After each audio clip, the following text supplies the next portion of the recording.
mutta kaistaa pitkin kiekkoon ylöspäin ja tulee aika hyvin sen keskustaan ja siinä on Mäkinen sitten paikalla ja iskee kiekon vastusta. Ja paikalla Tuomola saa kiekon Paasavaaralle pelattua. Paasavaara sisään! Ja Kettunen johtaa 5-2! Pakko vielä heittää se klassinen sokerin pohjalle tämän haastattelun loppuun. Sä painoin Steven Stamkos on ollut esikuvina. Oliko siinä vähän Stamkosmaista tuuletusta? Ehkä jopa ratkaisuakin. No ehkä pikkasen kätisyys on väärä, mutta todetaan vaikka lehtipäisiä siitä sistä. Toi vielä lehti Stamkos, ei muuta kuin tästä kohti keskiviikkoa meidän nyt teemme kiittää. Jees, kiitos paljon.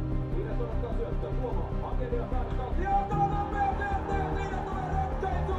Siinä tulee ratkaisu! Kettunen vaihtaa tämän otteen! Sitten seuraava. Akseli Mäkisen Ronkainen. Oi miten nätisti pelaavat ja siitä keskeltä löytyy sitten Akseli Mäkinen kauden.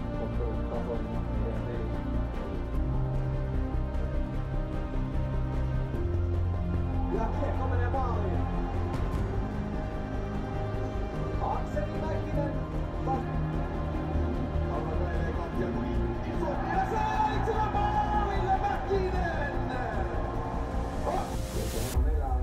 Sieltä lähtee loistavasti tulemaan, mutta Ja kiekko menee maaliin.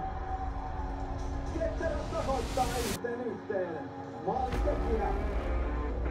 Ja sitten aukeaa Ronkainen. Mielestä löytyy ja sinne!